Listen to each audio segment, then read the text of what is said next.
What's up, Alan? Hello, Kirk. Yo, yo. How goes it? Uh, it's going okay today. Work feels kind of overwhelming, but it's going all right. Quit. Uh, Property Ebonics.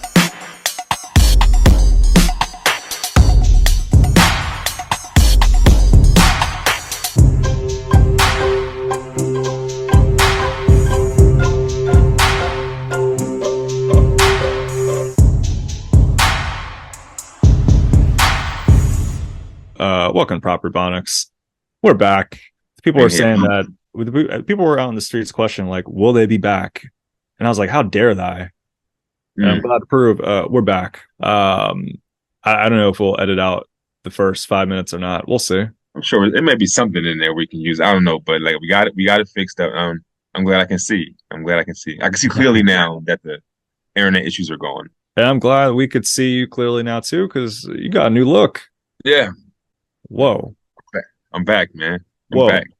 We do one segment of Alan's DMs, and that's changed everything. You came back and you got rid of the hair.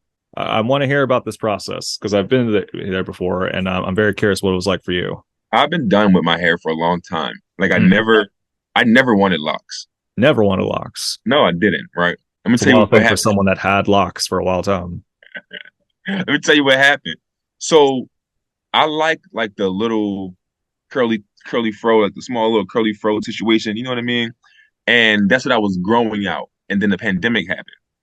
And then my hair just kept growing. And it got to a point where I was like, oh, let's just see. You know what I mean? Let me see how it goes. And like, it turns out I'm not the best person when it comes to taking care of locks. Like, I didn't like get them retwisted how I should have. And because I didn't really care for them. It wasn't like a spiritual thing for me. Like, I'm not a Rasta. You know what I mean? So it's Uh, like, yeah, it was like, man, it's time to go, man. I go through phases in my life, right? And you can always tell I'm going through phases by my hairstyle.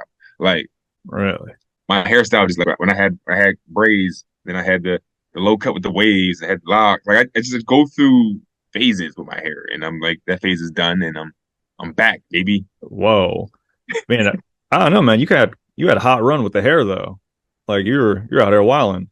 What do you think the hair speaks to what you're doing in life, or just it's more of just a mental temperament thing?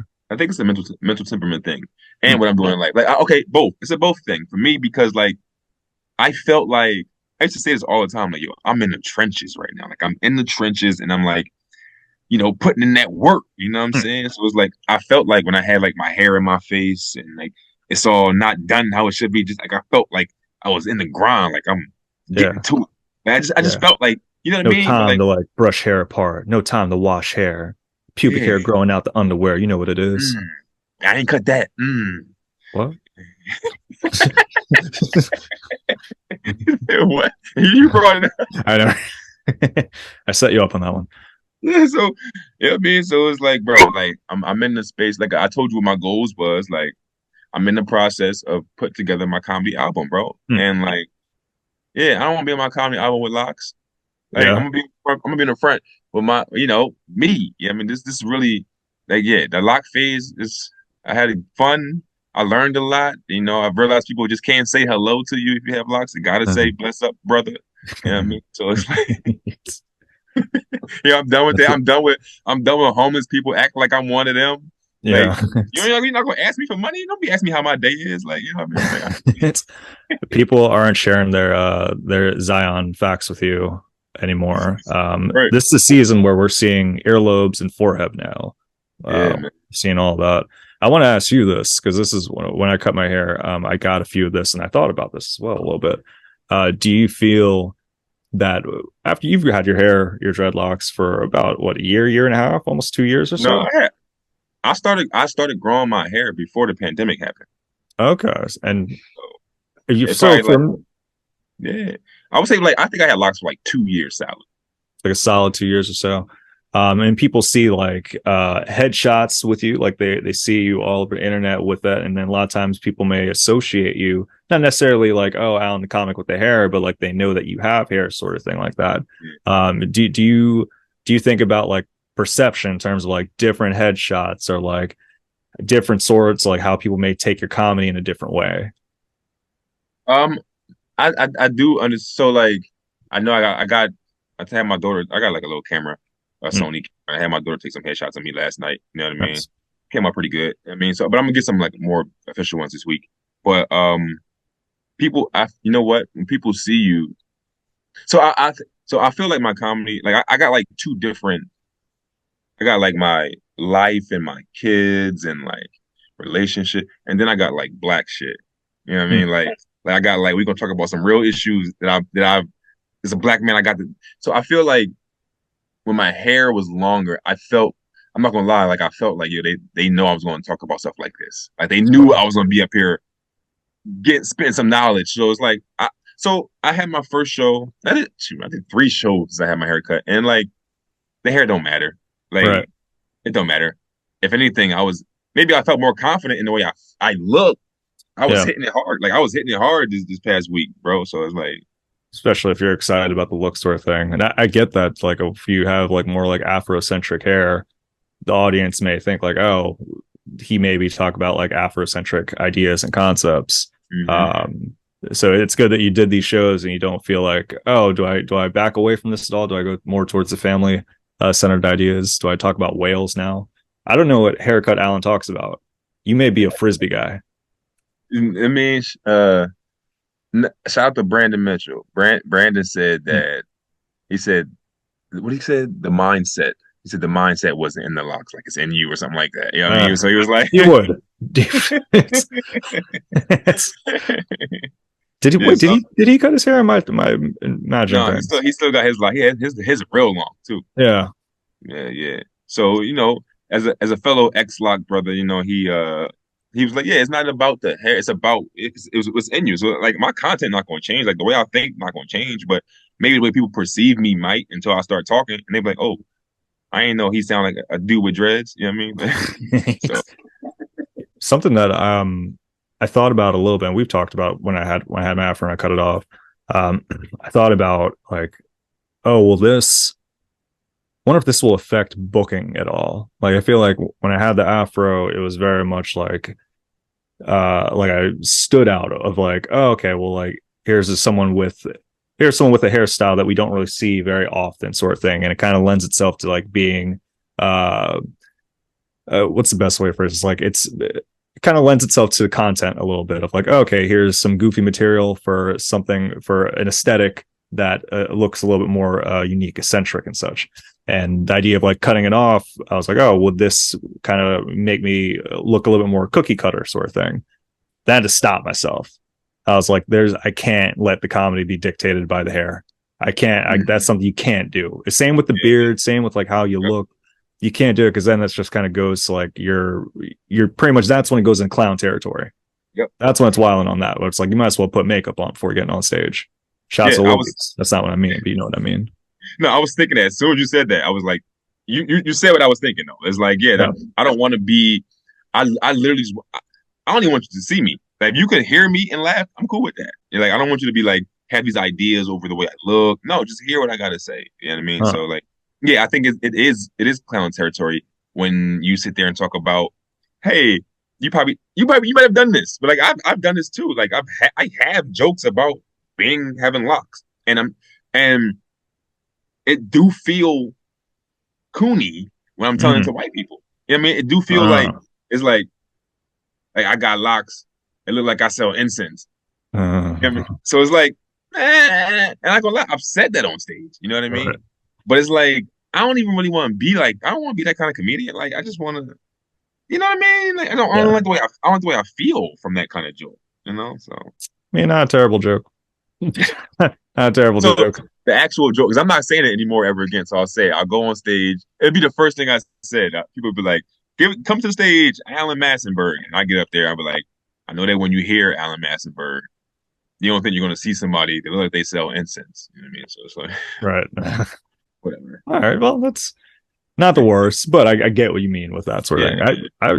I once had did open mic. It was like after I cut the hair, I was doing one of my renowned act outs. And it went well. That's the thing, like it went well. And then outside of the mic, the comic who was just like they're I think they meant it in a pleasant way because they're like excited to see me and all that stuff. They're like, and they know like, oh man, I love that bit. It would have been so much funnier if you had your afro. And I was like, huh, but it went well. You're in there like it went very like it was a solid bit. But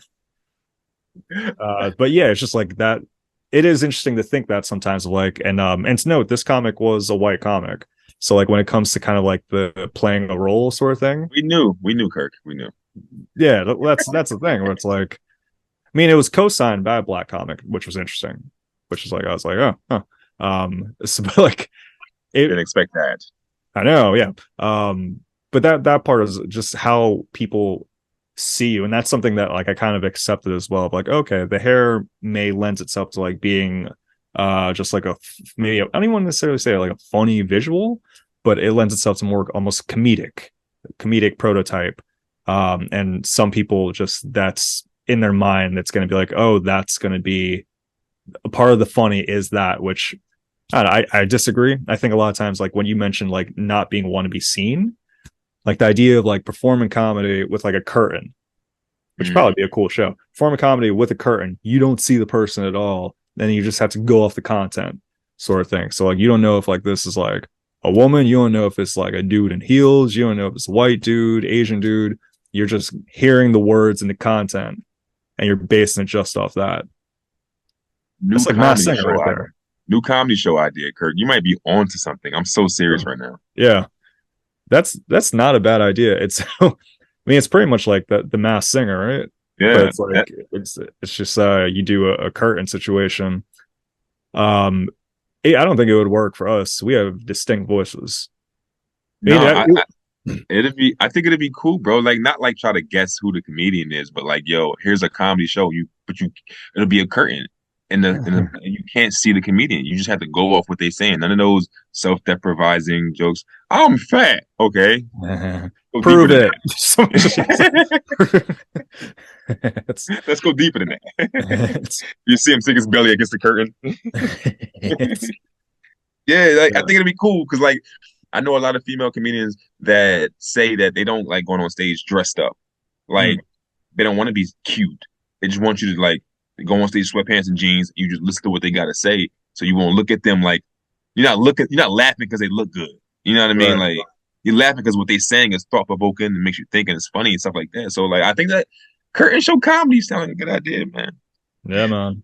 I'm gonna integrate magic into it. Of course, if there's a curtain in the mix, they're like, "Oh, time to reveal the comic," and then they drop the curtain. And I go down with it, and then there's no one there. I think that's like a side thing that I'll work on. But in terms of the curtain thing, not a terrible idea. We had to put a pin on this one.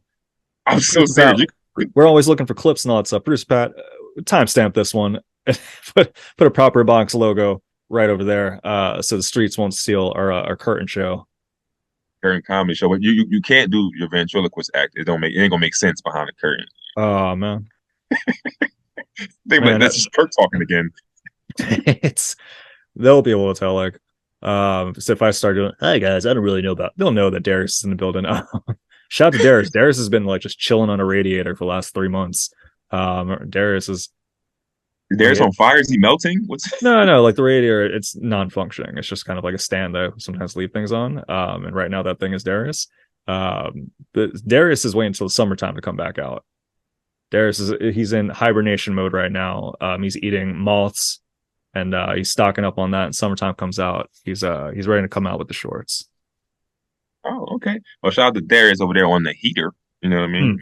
Got that thing on him. You know who else was been on the heater? Been on the heater for like a year, I guess. I have 2 names to think about, but I'm wondering which one you're thinking about. I'll say on the heater. I'll say Chris Rock. I feel like Chris Rock been on the heater for like a year.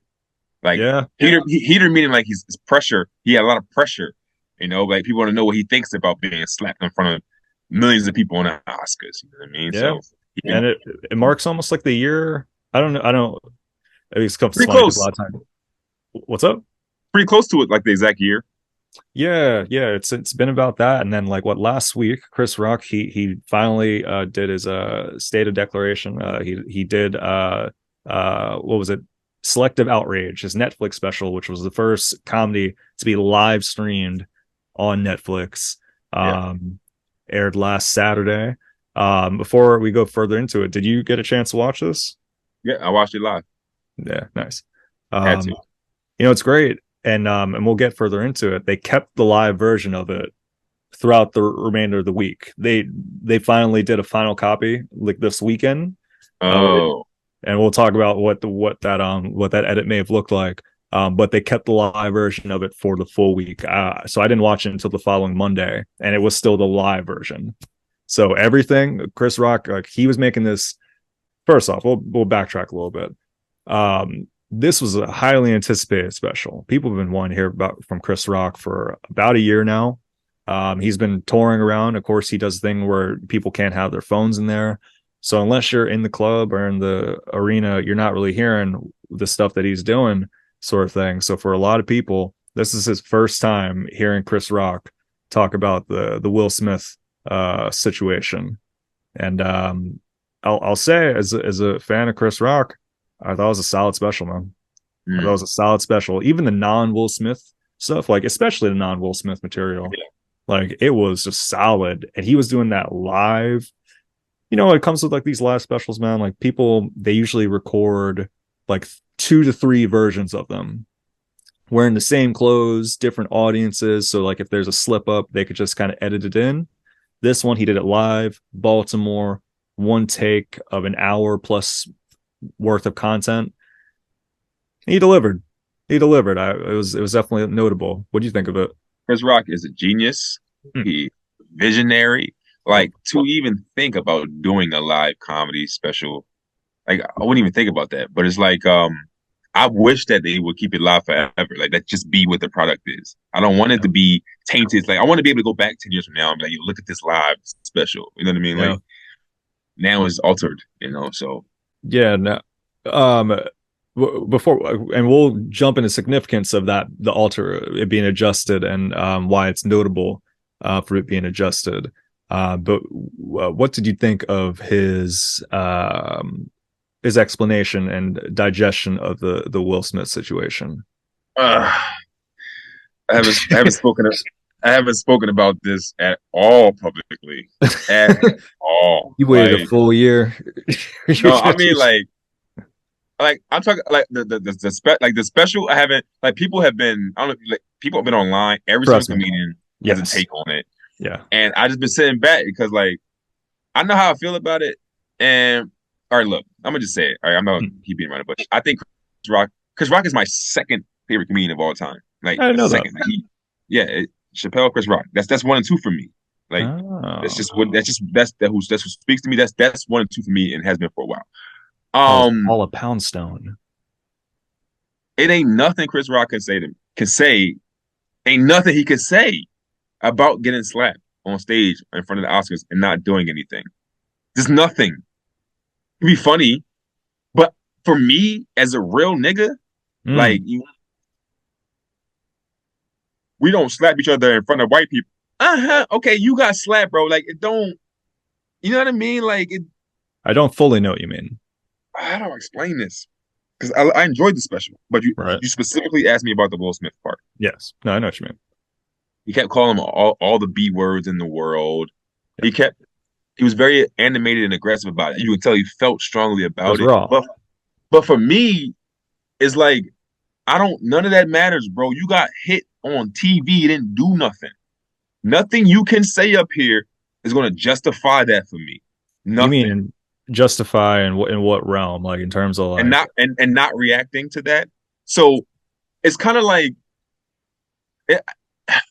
so that's why it's easier for me to hear jokes about it if he reacted and like did something. Then we can joke about it.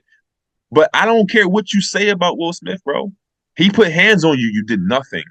So it's like when I hear him like going at him, I'm just like, it don't do nothing for me because I know you're really not about that. I know you're not F them. He a B. It's just like you'll be. You got slapped on TV. But doesn't he? Slapped on TV. You going with the rhymes now? I felt like he acknowledged that though, like between like him him stating like Will Smith being the bigger person sort of thing, like physically the bigger person. And I agree, the justification of like not fighting in front of white people, I thought was, I don't necessarily agree with that, but if it was for the sake of a punchline, then go for it sort of thing. Oh, don't do that. Don't do that, Kirk. What, for the sake of a punch? No for Mm, sake of punchlines around here, bro. The mm, punchlines have to make sense. That's the part so like I love Chris Rock. He's great. mm. But for me, it didn't make sense because it's not justified. It's not like we don't hit each other in front of white people. Like, when did we make this rule, bro? When did this happen? We shoot each other in front of white people. Like, what are you talking about? Like, Right. No, I agree. The logic is not there. I'm when I say the sake of punchline, I don't mean like it's right or justified, but a lot of times if you're putting just a pin on something, I think it could have been a better pin, but I'm not that hung up over it sort of thing. I don't agree with the logic though, and I don't think it's like the proper message. I also don't think the message of like, because he didn't do anything back though, that, I guess I'm just trying to get where you're at. Do you think like you just don't necessarily respect his take or perspective on the situation because he didn't retaliate that moment? yeah, so I feel like he was trying to justify not reacting instead of going up there and talking about how funny it was he didn't react and how funny, you know what I mean? Like he was trying to do a thing, like he was trying to get us on his side. Hmm. And it's like, yo, bro, there's certain people you're not gonna get on your side, but you gotta just find the funny in what happened. I don't think he found the funny in what happened. Instead, he went to retaliate and Oh, make, and like it wasn't like he was even like, so you know what was good? Oh my god, it was great when he made fun of it. He said, "You attack summertime. summertime." Oh, I beautiful. That's was beautiful. about So to like, say that was him acknowledging it right there.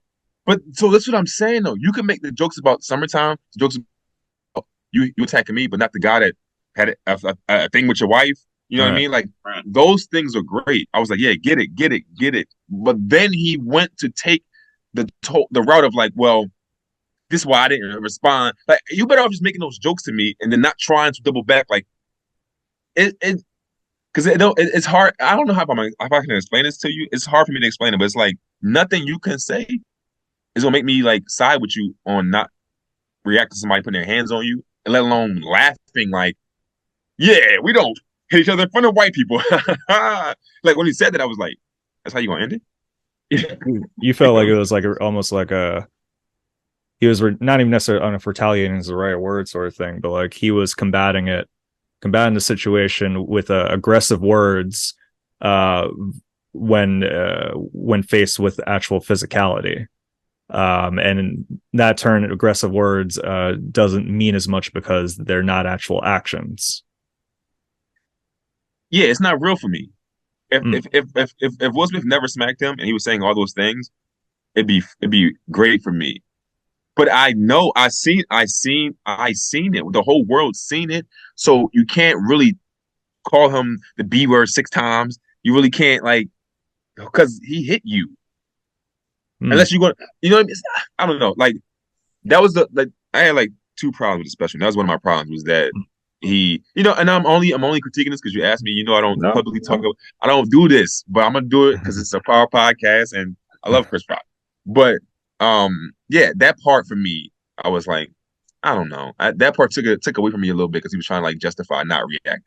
If he was Huh. just like, if he was like, yo, I'm just a bitch, or like, I'm cool, we can laugh at that, we can make fun of you, but justifying it for me took a little bit out of the laugh. Because it felt like he did, not necessarily in those words, but like him saying like I'm a different physique, I'm smaller. If you see me getting in a movie getting open heart surgery, I'm wearing a sweater.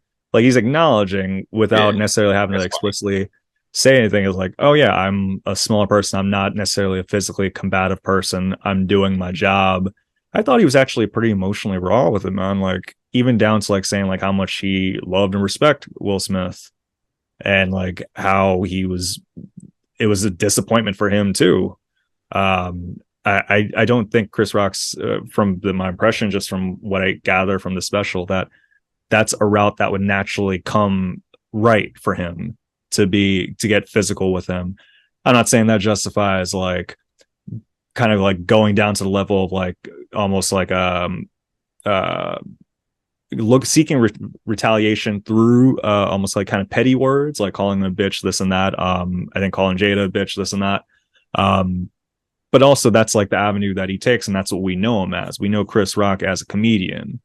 I think what you're speaking to, it almost feels like a primitive response of like, oh, we saw this guy take control of your situation, sort of thing, and you didn't retaliate in as just as a primitive way.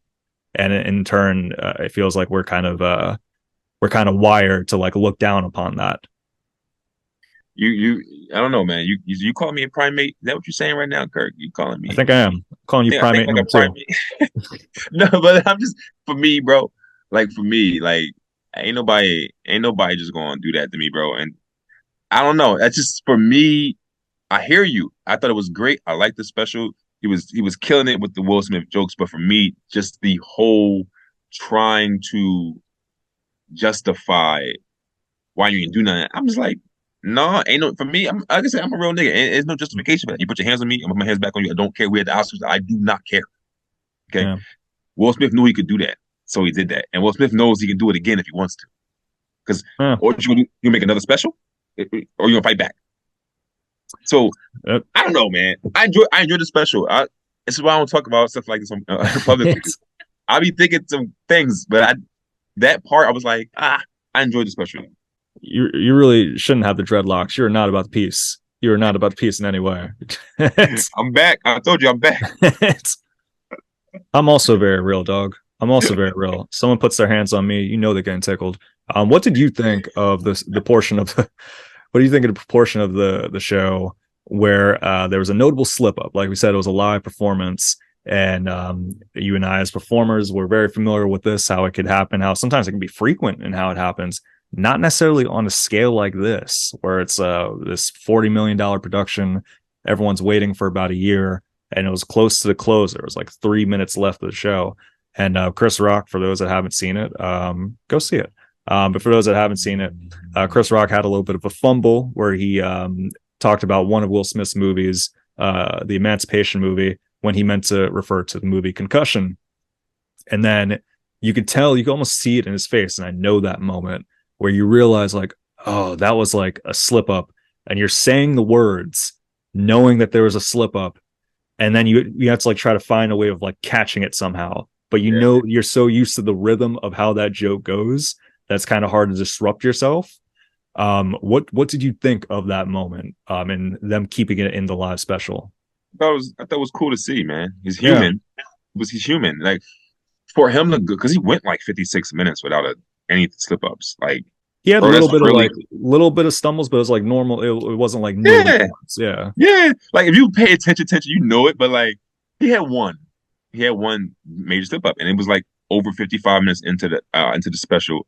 That's amazing, bro. That is amazing to go that long, and it's not even like so. Like for us, we've been doing material for years. Like, you know what I mean? Like he's been doing material for like a year, Yeah. and like to go that far in a short amount of time with material and only mess up that. Yeah, I mean it's hard to remember some of those bad movies, so I get it. You know. Yeah. Nice. Um, no, I like that they kept it in too. It was one of my favorite parts of the special, and I was just explaining that to a few friends that don't perform, and I think they thought that I was like taking a jab at Chris Rock, and I was like, no, that's not what I was doing at all. In fact, it kind of, no, I don't even know if necessarily like I think comedically humanizes Mm. someone like Chris Rock, where it's like we've been in those situations where like we slip something up. A lot of times we don't want it to be close to the closer.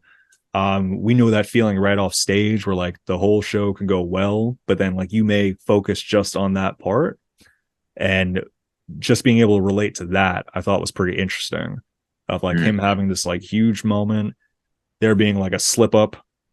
It's almost parallel to the whole Will Smith situation, like Will Smith having this huge moment, getting nominated for an Oscar, has pretty big slip up, and it's like, do we just focus on the slip up? In this case, I don't think so. I think it's notable for us as performers, and just a cool thing to see from like just someone at the level of Chris Rock, but I don't think it takes away from the special. Yeah, um no, I did. what do you think of them editing it out of the special? a So week later. would they edit the mistake? Yeah, I watched it again. I saw a headline for it, and I watched it again. They edited it out so it just goes straight to him saying concussion, and he doesn't acknowledge it. It's like all that whole portion just cut out. Yeah, and it still works. It's smooth. Like they did a really good job at it. You wouldn't know there's a slip up. Yeah. Okay. So like I said again, though, I liked it. I liked that live rawness of it. Like that's what special should be, man. That was cool. Like, Yeah, I'm mad they edited it out.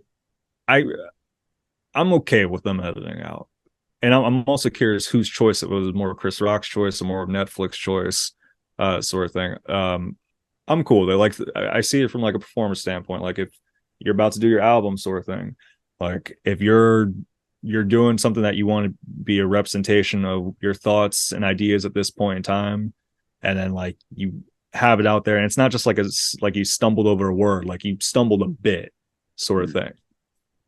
I get why you may want to have that smoothed out. I like that they kept it in for the full week. I thought that was pretty cool, so you're still able to Yeah, see it. But I do understand. I can understand why they would edit it. gotcha. What would you grade this album?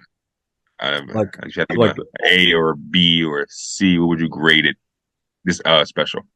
uh, I gave it an A. Yeah, I'd give it an A. Again, because it wasn't just we're focusing like on the Will Smith stuff, but like he had a bunch of solid material in there, like even down to like the Snoop Dogg, the Jay-Z working at Burger King, Mm, the story of his daughter getting kicked out of school. I thought it was wild. Again, like I don't know how much of it was like a false premise of him saying like his ex-wife and daughter had no idea that he was behind it until that very yeah. moment. I was like, that's kind of wild. That's kind of I I hope that's not the case. yeah, because that's like, all right, Chris Rock, you gotta work on your communication, dog. Like that's I hope because I was when he said that I was just thinking, you know me with two daughters as well. I was thinking like if I did that and I she found out know. now, Yeah, no. it's like, oh man, you withhold a lot, Chris Rock. But uh no, but like I thought that way how he alluded to the Will Smith thing before even getting I like to it of that. like I like that part. mistaken rappers, like I think it's easy to focus just on like the main part of it, but like as a special as a whole, it was good. And he covered so many different topics too. Like it was Chris Rock doing Chris Rock. We got to see him do it live, and it was just like it felt like a masterclass while watching it. I was like we watch specials all the time, sort of thing. It's like this is one where I felt like not only am I like impressed, but like I'm laughing out loud. So yeah, I'm Yeah, gonna give it an gotcha. I'll give it an A minus. A minus. Okay. I'll give it the A minus because of the Michael Jackson and R. Kelly bit wasn't Oh yeah. wasn't accurate to me again. He was saying that we can't be selective with our outrage. So if you're gonna not listen to R. Kelly, you can't listen to Michael Jackson. I'm just like, it's not the same. Like it's not this like R. Kelly was convicted. He's on tape peeing on 14-year-old girls and having sex with them and stuff like that. Michael Jackson was never convicted of anything. It was I think it's been turned out like those families trying to get money from him, I think. Like it's a I love little with the hot different. takes. It's a little different. I feel like, so when I first heard that joke, I was like, no, we should listen to R. Kelly. So it's kind of like you don't listen to R. Kelly, you can listen to Michael Jackson, or if you listen to Michael Jackson, you listen to R. Kelly. It's like it's different. It's a little different. Yeah, that's the thing too. Like it kind of goes to like the closer point about not fighting in front of white people. Like it's a logic that I don't necessarily agree with, but for the sake of like he's putting a pin in something, like I give leniency when it comes to comedy in that way. Of like I'm not holding on to like, oh, this is like logic that like I have to abide by or that like speaks to society fully. It's like, okay, well, it's logic that's there comedically that I don't really agree with, but as it kind of goes with the overall presentation of what's there. So that's kind of how I felt with it, sort of thing. But I could see how it could, if it's something that particularly upsets someone or like triggers someone, you may have got triggered. How it could be kind of like it could kind of take you out of it a little bit. He's better than that. He's Yeah. better. He's better than so. Like I hear you put a pin in it. No, no, bro. It's a simple analogy. He could have made that comparison with any two things that were more similar. He just picked those two things because it was so polarizing. But it's like don't add up because it's not the same. It's the same thing that Dave Chappelle did when he talked about he talked about the baby shooting and killing somebody in his Oh yeah, yeah. special. It was that same thing. It's like the facts ain't your facts are off. Like, I see what you're trying to do, but your Right. facts are off. So for me, it takes a little bit from it. So that's why I give it an A minus because like your facts are off, bro. Like I'm not like a fact checker, joke checker, but like I know when I write my jokes, like if it ain't a fact, like if it's not real, it's for me. I don't want to say because don't it take away from it. And like for that, I was like, you should have said like R. Kelly and somebody that also peed on a 14-year-old girl or somebody. I mean, like somebody Where can you find them? Where they're it's in jail somewhere. You know what I mean? Like, you're right. Chris Rock could have done a Google search of like who is peed on 14-year-old girl comparable to R. Kelly, and then put that in special. Chris Rock, you're being a little lazy on that part. You could have been a little bit better, a little bit more diligent. yeah. Also, it kind of sounds like he's caping for R. Kelly a little bit. So it's kind of like I don't know if you want to. I ain't got no problem with A minus. I ain't got no outrage. No selective outrage for me. I was about to say this guy sound a little selective right here. That's I just this is why I'm be talking about it because it's like I really watch it. I watch specials differently. You know, we're comedians. I watch it differently. You know what I mean? yeah, So it's like, yo, I'll be like, yo, that's a good joke, but the comparisons don't make sense to me. Like yeah, I see what you're doing. I see how you're gonna bring it back later on. I get all that. yeah. I think you gotta pick something similar to compare. It's interesting, like looking at some of the because people have been posting about it and kind of reading the comments of how people's take on it, which admittedly I didn't do much of because I was like, I'm going to be annoyed. I'm just going to be even if I didn't like the special, I was going to be annoyed by it. There was one post or thread rather I saw on it, and I'm sure it echoes of countless of other threads where people just make it just everything just a think piece, which who knows, maybe that's what we're doing. But like people just make things a think piece, and there was one thread in particular where people were talking about Chris Rock and his reaction to it, and just kind of Will Smith and Chris Rock and their contributions to Black culture and what their significance to Black culture is. But a lot of the people that are posting about it weren't Black. It was just like it was a lot of just like white dudes being like, well, Will Smith, he's always been a coon. It's like, what? I do not want to hear you say that in any capacity.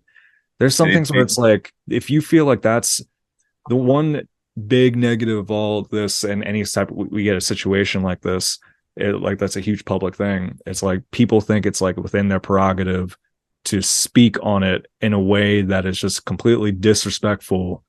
I feel at least completely disrespectful to not only people involved, but just as a whole. Like, yeah, Will Smith had a wild moment, something I didn't really necessarily like, but that doesn't give you the license to be calling him racial slurs, sort of thing. That's how I feel. That's like, if you're like a white dude and all that, white dude, white lady sort of thing. It's just like, I don't think that gives you a license. Like, I feel like we see a lot of that, like growing up, where it's like someone has a slip in their ways, someone has an error, and then people come out the woodwork of like, okay, yeah, and they're this and that as well. It's like, all right, that never sat well with me. What do you think about people reacting in this sort of fashion against both Chris and Will Smith?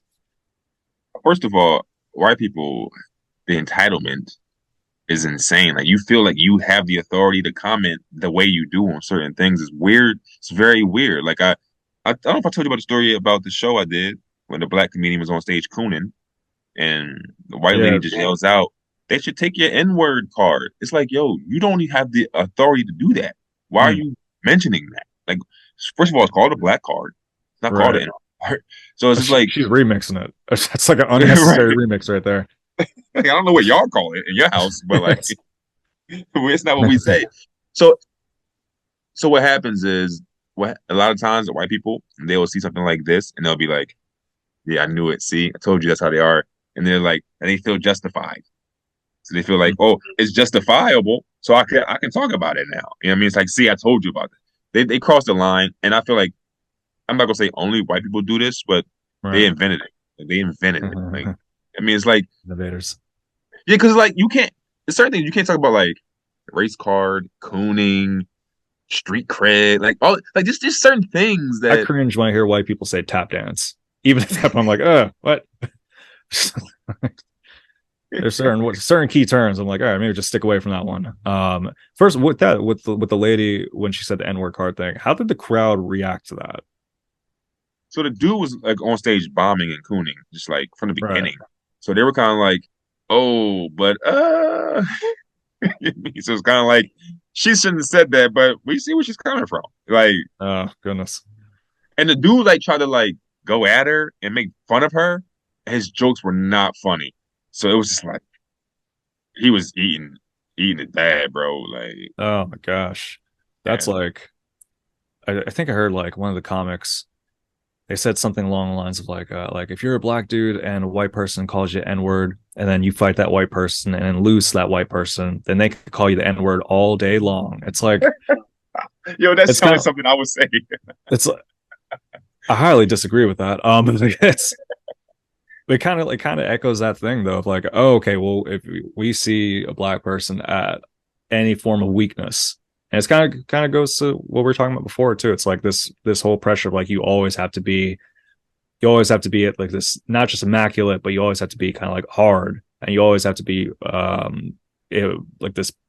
What's the best word I'm trying to look for with this? Like this uh primal big dude sort of thing. Like if you're not like represented that way, if we see It's any alpha level of weakness, male. alpha male, that's a good way to put it there.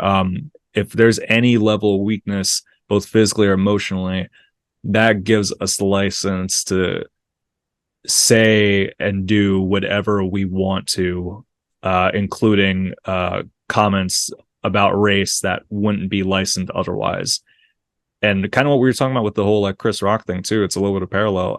I feel like that sort of message, that's something that we should try to get away from, because it just kind of perpetuates like, oh yeah, if you're not like this like idea of what white people create of like what a black man should be sort of thing, then we're just gonna it just kind of reinforces that we're gonna be able to talk down on you.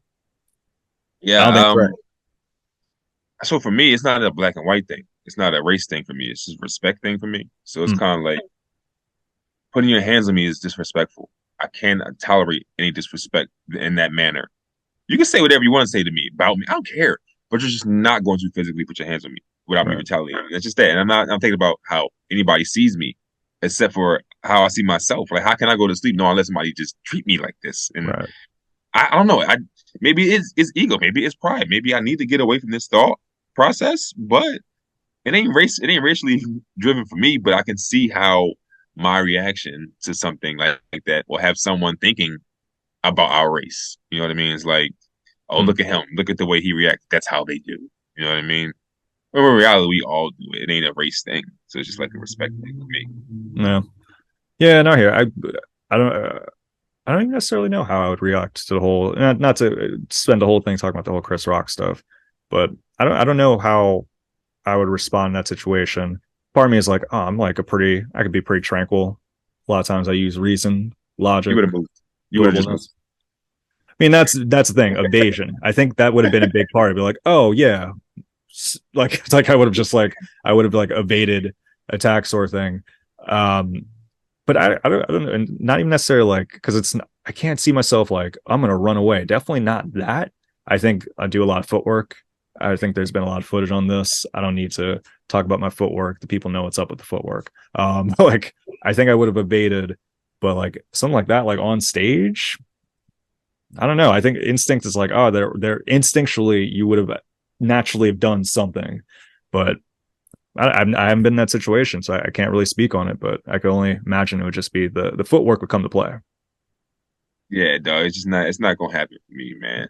even I if they're know bigger, everybody. sort of thing. Even if they're bigger, it doesn't like that's the thing. It's not even like yeah, little person, bigger person. Like if someone like were to like reach out to you, sort of thing, it just feels like instinctually there would be something there. But who knows? Maybe that isn't a good Chris was like, reaction. huh?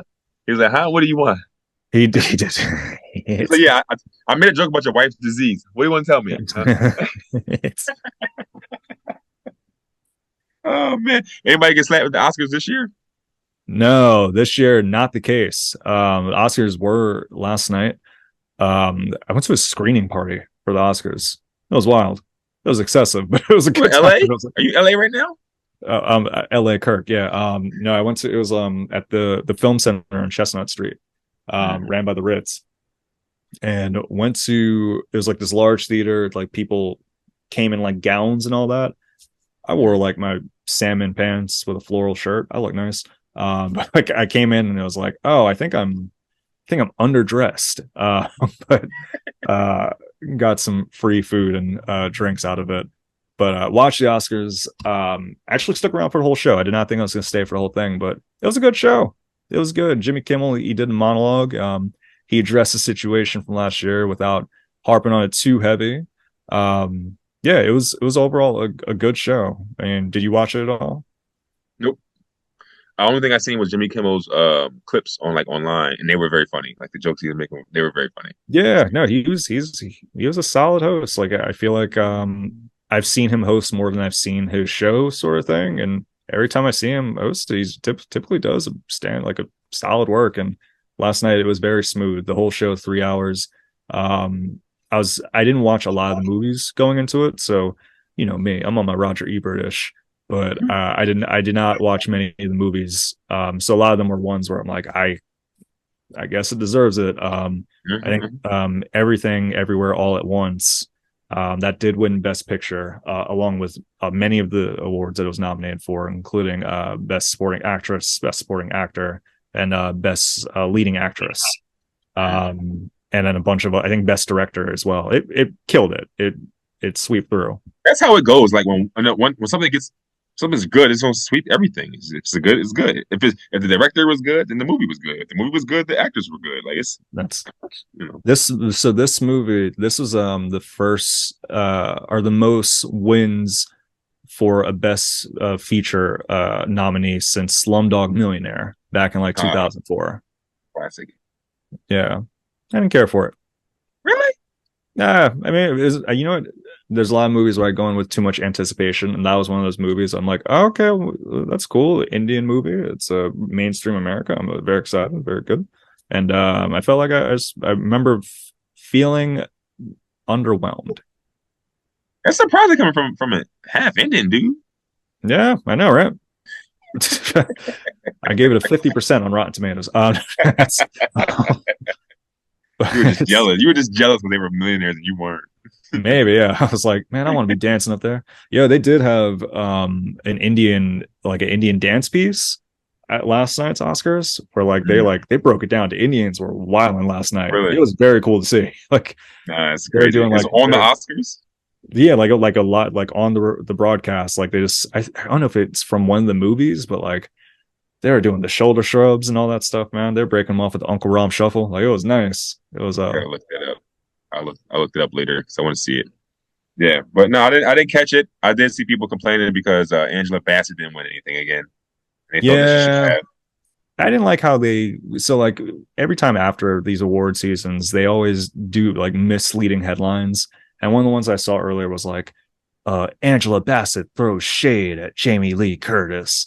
And it's like, no, she didn't. She was sitting down.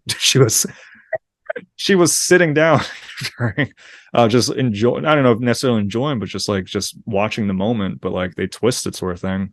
I didn't see Wakanda Forever. That's one that I want to see. I don't know. Have you seen it yet? The sequel. No, I haven't. It took me a while to see the first one. The first one was clutch, man. I don't know why I haven't seen. I just haven't been on my movie tip recently. But it would have been nice to see her up there. And Jamie Lee Curtis. I mean, shout out to Freaky Friday and all that.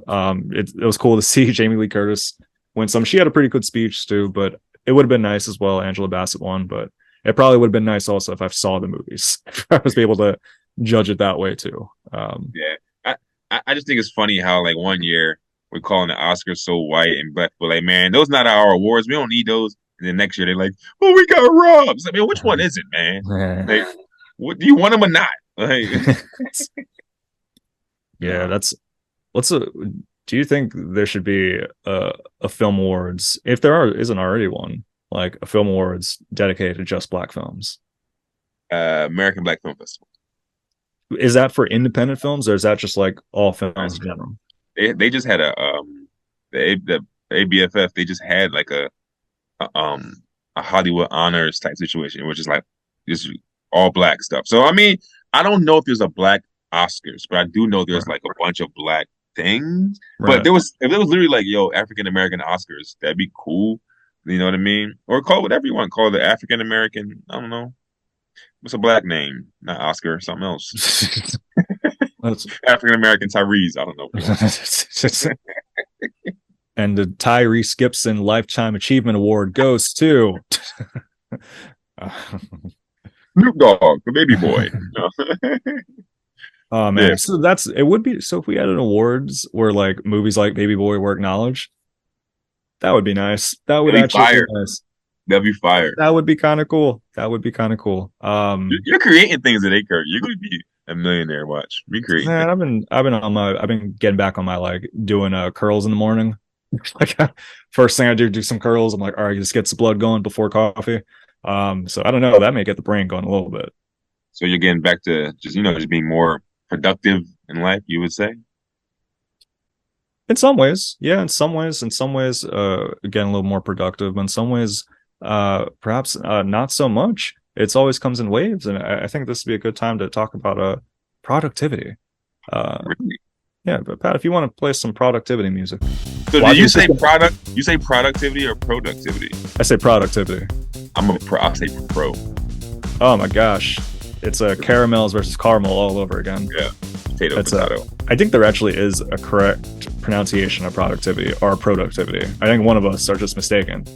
I'm not changing if I'm wrong, though. That's the thing. I'm not changing either. I don't know if I'm right. It's very French of us. Well, productivity, and we'll try to keep this outside of comedy. Although I feel like it's going to drip into comedy just from the nature of us sort of thing, which is fine. That's one of our major outlets of being productive, and just it's kind of like us doing it for the sake of our own. No one's telling us to do it. How wild would it be if we had a boss being like, "No, you got to talk about this." I wouldn't do it. That's the reason why I love comedy. Nobody tell me nothing what to do. You know what I mean?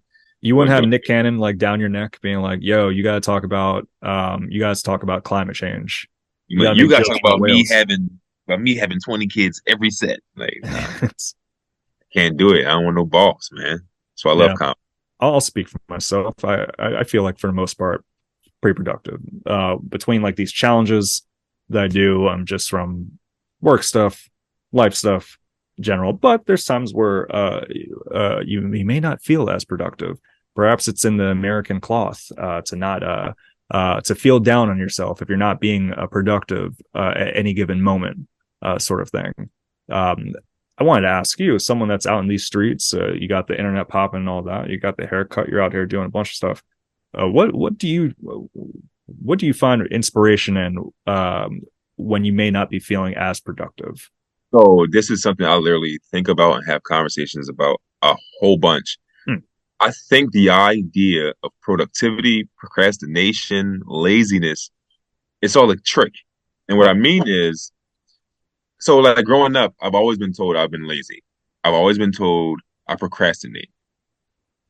But in the last 7.5 years of my life, going on 8 years, I've been a comedian, and I have not been lazy. I have not procrastinated, and I realized like Hmm. I'm not lazy. I'm not lazy. Yeah. I just am lazy with things that I'm not meant to do or want to do or passionate about. So it's like maybe I'm not lazy. Maybe I'm just on the wrong path. You know what I mean? Mm, So it's like no, I think about this a lot, bro, because like I was a lazy kid. I was a procrastinator. But like when it comes to this comedy, I'm on it. yeah. So it's like maybe I was not doing what I wanted to do, what I was meant to do, what I was called to do. So it's like maybe y'all not lazy, maybe y'all not being productive because those things don't fulfill you, don't drive you because you're not meant to be doing those things. So I get the goal and the trick for me is to just do the things that I literally love to do and want to do. If I can manage my life that way, I'll be cool. You know what I Yeah. mean? So it's like, yeah, I'm productivity. I think if you're not being productive like you want to be, you know it. It's because you don't want to do those things. You know what I Mm, mean? Nobody has to. Nobody's productive. Nobody's like lazy about going to the movies. You know what I mean? Like, no, you want to go do that. So it's like, yeah, I think we uh, all need to figure out what we want to do. yeah. I think sometimes people could feel a sense of overwhelmness for even the things that they want to do. Like when you mentioned movies right there, I love going to the movies. However, there's times where I'm lazy about going to the movies. sort of thing. Like, I think, and I'm curious your take on this too, of like when you have something that you do care about, that you, whether it be movies, whether it be like relationships, whether it be comedy, whether it be books, all that stuff, but you don't necessarily you don't do it at a level that you want to do it. Sort of like you have an idea of like, oh, this is where I want to be doing it, but the in terms of like the productivity for doing it is like maybe like 3 decimeters below that sort of thing. Do you feel that there can be barriers in productivity for the things that you want to do, even when you want to do them? Yeah, the barriers are just life, bro. So Mm. that's what I'm saying. The key is to set your life up and figuring out we're just doing things that you want to do. You know what I mean? Like, I may not be productive with my comedy writing because I had to work all day or something like that. So it's like I'm not lazy or procrastinating work. I'm just being drained by things I'm not called to do. So it's Right. like I just got to figure out how to get to the point where I'm just doing what I want to do. So it's like, so, but that's being an adult though. So like, you got to go to work, you got to check on your family members, you got things to do that you may not want to do. But it's all about, for me, where I'm at now. I'm trying to set it up where I'm only doing what I want to do. That way, it'd be less laziness, so to speak. You know what I mean? Yeah. So it's like that's the barrier. The barriers are things that I don't want to do. That's the Yeah. barriers. No, that's a very good way of looking at it, man. 'Cause laziness is not a great feeling, or like a lot. I think it is a mindset thing of like when you've been told that you're lazy. I remember my grandmother once telling me that I was lazy. I was like, all right, mom, why'd you? And it was Like, because I didn't get the remote. I was like, all right, you know, I think I was you're being about to lazy say right that. now. I was about to say that, and you probably because you didn't want to do something she wanted you to do. Yeah, I was like, all right.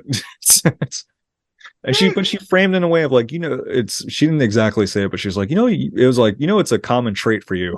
It's like, all right, it's um, not It cool, doesn't mom. run in the family, but a thing that you have. Um, yeah, so like I think it's a mindset thing. It doesn't feel great. And I think a lot of times when you feel like you're not being productive or you feel like you're being lazy, it comes with just unwanted feelings of like, oh, just so you maybe feel down on yourself. Well, if you kind of flip it a little bit in terms of perspective of just like, oh, it's because you're not necessarily doing fully so, or you don't have the energy to be doing something that you want to be doing or paying attention to the things that you want to be doing. I think that could kind of change the mind frame to, all right, how can I reallocate time and how I'm going to spend it versus like, oh, I'm not a productive person. I Yeah, think that's something that can be considered if people are going through that. yeah. And I imagine it's something I go through waves with that in comedy, not necessarily like productiveness, but there's times where like I have to force myself to do things, Yeah. which isn't the worst thing. Like even it's like, all right, write a page, or I'm not really feeling it, but go to the mic sort of thing. Yeah. And like sometimes you gotta like sometimes it's like a matter of like forcing yourself to be in positions where it's like, yeah, just say yes to the show sort of thing and Mhm. see what comes out of it. And then I find that's another tactic that kind of like comes over the barrier of just like Just doing saying it. yes. Yeah. Saying yes to it. And then if it's something that you believe in, that's like, okay, well, it's something that I do care about. I imagine I don't have kids, but I imagine it kind of feel a little bit like that of like, all right, well, I don't necessarily want to go drive out to get diapers right now, but I care about the kid. So like I'll go out and get diapers or work the second job because of the kid and all that stuff. So I kind of put it like that sort of thing. So for those listening and you're struggling with productivity, don't be too hard on yourself. Yeah. It's something that can be overcome, and doesn't mean that you're necessarily not a productive person. Yeah. You can't lead with negativity in your thoughts. So it can't be like, oh, I don't want to do this. I don't. No, it's got to be like, yo, I got to do this so I can only do what I want to do. You know what I mean? Mm. Like, that's how you got to look at it sometimes. So, what about the mindset, man? Mm. With that, man, we're out here giving some suggestions for free. We're not even in the segment yet. I think it's about time we pop in. Let's get some prop suggestions. Prop suggestions. Oh my god.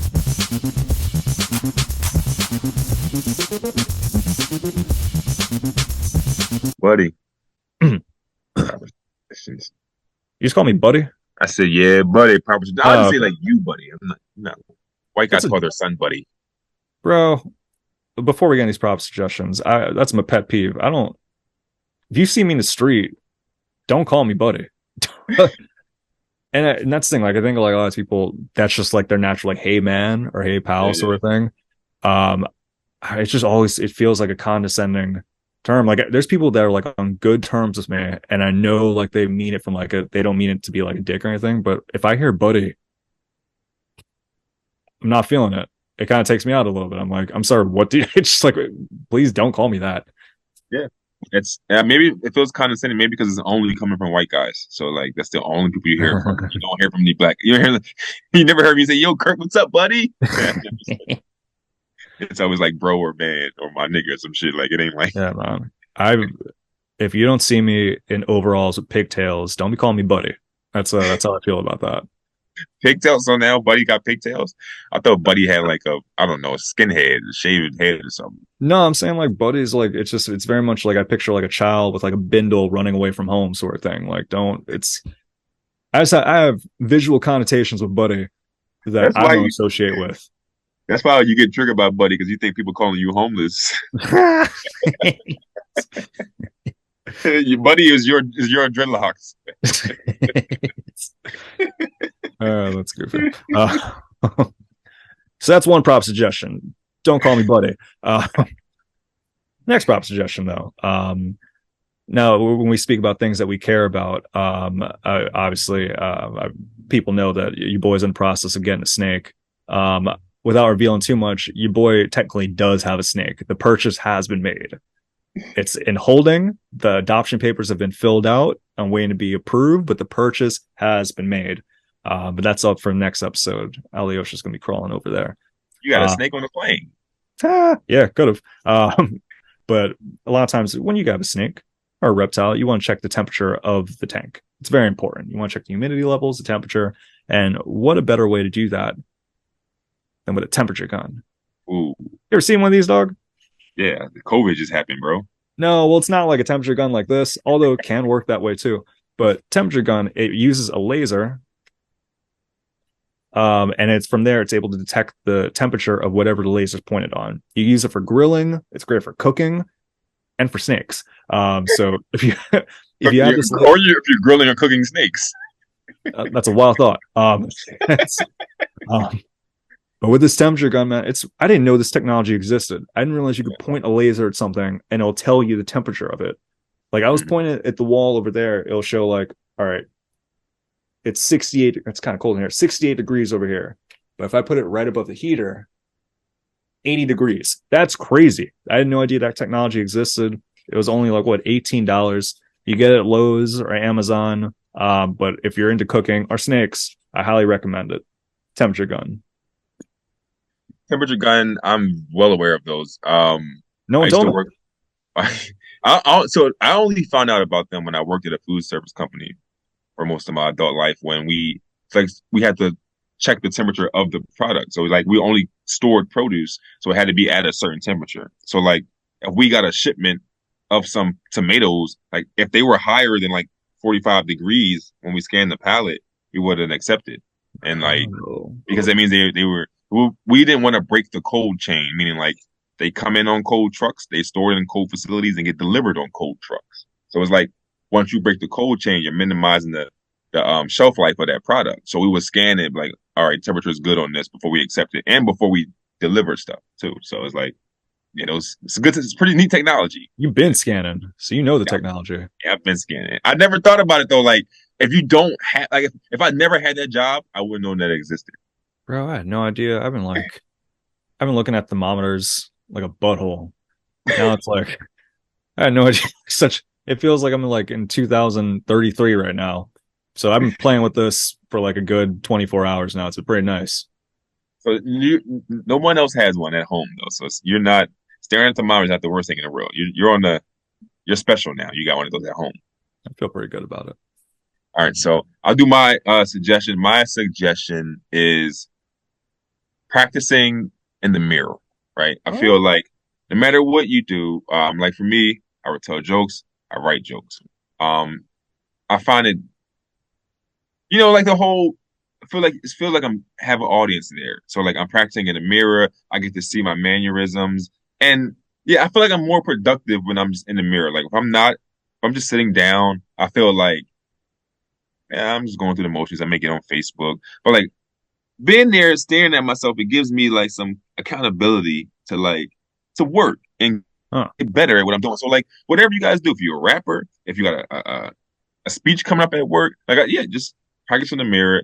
It'll make it 10 times better. I know it sounds corny. You probably heard it before, but like as someone that performs all the time, I practice in the mirror all the time, like Hmm. all the time with a microphone and everything. Like, I remember you mentioning the microphone thing. Because I remember like, yeah, practicing for a mirror, that makes sense. But when you mentioned the microphone thing, I was like, hold up. that's that's that's kind of yeah, a wild thing right there to have a microphone. I didn't know it was wild to do. I just had a microphone. Like I produce shows, so I got show equipment. So it's like, why So not just were you practicing in front of the mirror without a microphone? funny you say that. I just started doing that, and it's very, Yeah. very effective for me. Effective. Very effective for me. And I realized why. It's because doing like standing there with my hands, it reminds me of doing like a late night set. And Oh. late night sets, you really gotta like write for that. You gotta have like joke set up, punchline, joke. You gotta, yeah, ain't no wasted lines, wasted breath. So like doing it with no hands, it has me like this mind frame that I'm on a late night show, and I've been like Sure. writing Yeah. like punchlines, like every other line type stuff. You know what I mean? Like, Huh. boom, boom. So like If just you standing there, like I don't know, without the mic has been very effective for me. So yeah, Bruce Pratt, if you could edit out that one sentence, like, yo, doing with no hands. If we just edit out that part. But you're right. It's like if you're preparing for a late night set, or if you're just in a basement open mic where the audio doesn't work, yes, it comes very handy being able to use both hands. It's great. it's It's very crazy good. because that happened to me on Saturday. Uh, I was I was headlining the show, nice. Chambersburg. Oh Shout out yeah. to OC Diesel and them, man. Grant Bazemore. It was a great show. But so I'm closing it out. I'm doing my thing. I'm about to open my last joke. I'm about to set it up. Might go out. Ooh. Might go out. Cordless John. So you know how they are. Oh. And so my last set though, but I was ready because I prepare in the mirror like that. You know what I mean? So I was like, I did my last joke with my murdered it, dog. Like It's like, murdered it. yo, So it he's was like, yeah. super animated with these this closer. Yeah, I was like, yeah, when I come back, I was doing all kinds of stuff. I was like busting rhymes. Woo! That's wild, man. Shout out to Chambersburg, man. Shout out Chambersburg. Shout out to the Philly Convention Center. They had the flower show. It just ran by. Very. If you haven't ever been there before, I would recommend. It was delightful. Yeah, it was was that the one that's outdoors or they do it inside the convention center? 'Cause I know they have They like an do it. They outdoor. do it inside now. I guess they were doing outside. I've never been to one before, so I guess they were doing outside, but now it's inside, or it was inside, but now it's staying inside. I don't know. Bunch of cool pieces though. A little bit of long ways because it was a weekend sort of thing. But yeah, I would recommend that for the people. I think it may have closed up by now. I It feel was like only open for like a couple of days. yeah, I think it was like a week and a half. I went on Saturday. Yeah, it was chill. It was chill. I feel like I've been up to a bunch of adventures that we won't have time to discuss here, but I'll say in short, my body is still a little sore. Your boy went to a metal concert, on Thursday. Shout out to my boy Alex. He is very excited about this metal band. He gave me the invite about a month ago, and I was like, yeah, I'll commit to this. And then unfortunately, it was the same time that Proper Bonks was at Helium. I was very sad about that. You I were tried there. to do, You didn't see the picture? You were there. yeah, that's right. Yeah, that's right. Yeah, just Pat, if you cut that part out, yes, I was there. That's Um, hilarious. but yeah, that's for those that haven't been to a metal show. They're violent. I didn't realize that. It was kind of wild. Like it really was like I admittedly I went into the mosh pits sort of thing, but like they're throwing elbows, people are throwing spinning heel kicks. Did you get hit? Are you okay? No, not okay, man. I mean, I'm okay because like I got good footwork. Truly I was evading situations. I was evading a lot of things. But I did get whacked in the eye once, like just out of nowhere. People just throwing hands and all that, and I was like, all right, this is you guys getting kind of crazy. But I didn't fall down, because the footwork kept me balanced. Yeah, it was a wild experience, man. It was very sweaty, very raw, but overall good community. Sound like sex. Yeah, everyone was Sweaty, watching. raw, people Yeah, on the ground everywhere. I got people punch on in the the eye. ground. When I pointed up, this big dude just picked me up and then tossed me around in front of all these other people, sort of thing. Yes, just like sex. Yes. Sex in jail. I had earplugs on. That's Did you really? for the last portion of it. Yeah, I brought because I thought it was gonna be louder than I expected. Then we went up front for like the last song, and I was like, "This is all right, little get a little too wild right now. I gotta be Oh, protecting my ears, man." you really cracked me up. Like I'm over here geeking right now. The fact that you in there looking like somebody's child because he can't hear music too loud. You know how like rappers bring their kids on stage with them. It's just Is it your buddy just carrying you through the crowd like a baby? he has me on his shoulders and all that stuff. Yeah, it was. I don't. I always miss. I don't remember the band. I think it's like Thy Art Shall Murder. They're a huge band. Like people love them. They're like this Australian band. People love them. I've not heard of them. My boy Alex loves them, so I was like, all right, I'm going to support Alex and get in this mosh pit sort of thing. There were concussions. There were bloody noses. It was bananas, man. See, that's that double standard right there. Mm. You be rappers be going to jail over their lyrics, but you got a band named Thou Shalt Murder Everyone right Yeah. now. I think you remixed the name a little bit, but yeah, a little bit. Yeah, I get that. No, it's true. It's They're crazy. real shit. It is a bit of a double standard, but it was nice being immersed in that world for a little bit. I wouldn't necessarily do it every weekend, um, or even like once a year sort of thing. But it was interesting to be in that world. I was Yeah, accepted. Bumped into a comedy booker, which is interesting. hilarious. Yeah, so that was cool. Shout out to Show Joe. I don't know. Soldier over there just like taking his flip flops off, just slapping people and all that. Damn, Joel, you wilding tonight. Brought extra Joe at a soul. mosh pit. That'd be a sight to see. Joe at a mosh pit, man. Yeah, no, shout out to Wisecrackers. And shout out to Soul Jules too, but shout out to Wisecrackers. They were in the building that night. Oh, Doug, I know you got to wrap things up. I meant to message you in the thing because I didn't know if you had a thing. You had a time frame when we begin. I'm gonna dip regardless anyway, but we're good. Soccer practice got canceled, so we're good. okay, cool. Well, thank you for listening. We did it again, man. I couldn't believe when they were like, "Will you guys be back on the streets?" The audacity, the audacity. I don't think I ever actually said that. Sometimes you have to create enemies in your head. People be doing that too. You see people on Facebook comment, all my haters. Like, man, you got 100 friends on here. Don't talk about your aunt like that. Man, it's your family. No, it is a very real tactic and a weird one. I see a lot of UFC people do it too. A lot of UFC fighters. I like to think that I don't practice it. I was doing it again for a comedic pin. You got to be careful when you're creating enemies in your head, sort of thing, because that could be quite the spiral. Right. That's Don't do it. Think positive thoughts. Everyone loves you. yes. Yeah. Shout out to the aunts. But other than that, do you want to plug any shows coming up and all that? Yeah, man, we got shows. Follow us on the gram and all that, and Facebook and all that. Yo, I gotta get into our gram account again. I gotta lock myself out. Oh yeah, I got a new phone, so like I was able to log in. I was able to transfer in, but yeah, we're getting a lot of lot of messages from spam people saying, "Do you want to see me lick my cum?" sort of thing. Like there's a lot of those.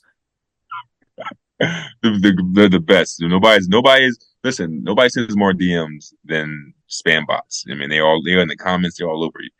First five comments gets $1,000. Like, yo, who are you, man? Do you ever see like when we post like a story, like we'll like post a story and just like see who's viewing it? Some of the names on there are bonkers. It's like you don't see that on your own page. Not a lot. I'll see like a few sort of thing. Like I'll see like it's like a lot of ones with just like numbers on there, and they'll just have like again like lick this, and then like just the tongue emoji like 10 times. So I'll see that like a handful of times, but like I've noticed it like on the proper Ebonics page. Quick suggestion for the people: if you get one of those messages, don't open it. A lot of times comics, they like to do a thing where it's like, oh, well, I was chatting with a robot and this is what it's like. No, that's how you leave yourself susceptible to getting hacked. So don't open those messages, just delete them. Yeah. Because if you open up a new account, I'm not accepting your request. Oh yeah, that's Tired of people getting hacked out of their accounts. You got 4 Facebooks. I'm not being friends for you 4 times, man. I can't stand yeah, that. man. Uncle Rom, fifth time, man. I'm not doing it. It's always Uncle Rom and Kyle Neff, man. They're always like always getting locked out and we're trying to get new ones. Shout out to Kyle Neff. But thanks for listening, man. I'm gonna go. Well, you boy got to do some little bit more work and all that stuff. But it's been nice chatting. And like, subscribe, and remember to take care of your reptiles, man. Take care of them. I'm in a Peace. share as well. Mm. Peace.